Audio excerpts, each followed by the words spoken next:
আর এবার একটু যাদবপুরের দিকে নজর দেওয়া যাক। যাদবপুরে পড়ুয়ার রহস্য মৃত্যুর ঘটনা এবার খুনের অভিযোগ দায়ের হয়েছে এবং সেখানে পরিবারের তরফ থেকে কিন্তু বন্ড রেকর্ড করা হয়েছে। বন্ড রেকর্ড করেছে এবং তদন্তভার নিয়েছে লালবাজারের হোমিসাইড শাখা, যেখানে পরিবারের তরফ থেকে পরিষ্কার বলা হচ্ছে যে সেদিন রাত 9টা থেকে 10টা বেজে 26 মিনিটের মধ্যে কোন এক অজ্ঞাত পরিচয় ব্যক্তি সেই ছাত্রীকে সেই পুকুরে ঠেলে ফেলে দেয়। দেখো,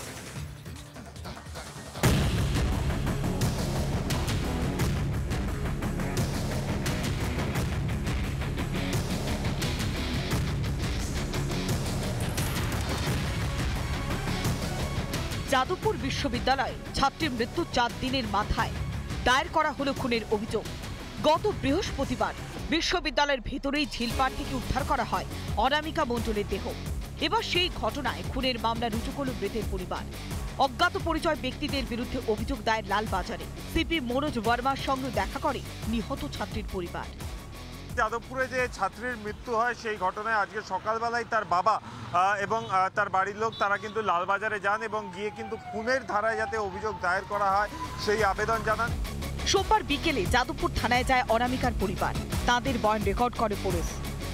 আজ সকালবেলায় লালবাজারে তার মা বাবা যায়, সেখানে গিয়ে কথা বলে কলকাতা পুলিশের উচ্চপদস্থ আধিকারিকদের সঙ্গে এবং তারপরেই তারা যাদবপুর থানায় আসে। সেখানেও যাদবপুর থানার যারা আধিকারিকরা তারা যে আইও ঠিক করেছেন সেই ইনভেস্টিগেশন অফিসারের কাছে কিন্তু তাদের যে বয়ান সেটা কিন্তু তারা জানান এবং এরপরেই কিন্তু যে মামলা সেই মামলা কিন্তু রুজু হয়েছে, অর্থাৎ খুনের মামলা কিন্তু রুজু করা হয়েছে তাদের অভিযোগের ভিত্তিতে। অভিযোগ করেছেন আপনারা, বলছি গাফিলতি কি রয়েছে যাদবপুর ইউনিভার্সিটি, এটা কি মনে করেন?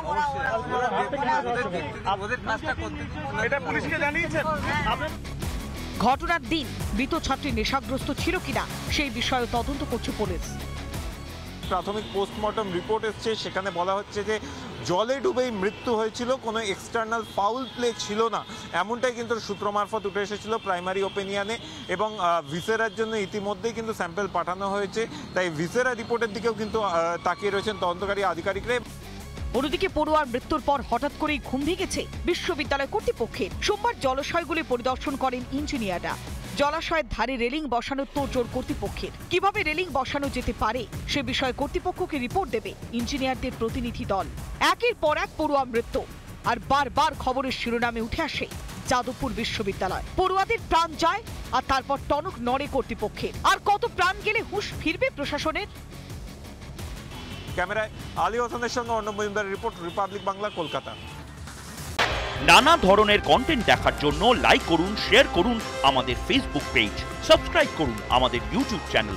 পাশাপাশি অন্যান্য ব্রেকিং নিউজের জন্য অবশ্যই চোখ রাখুন রিপাবলিক বাংলায়।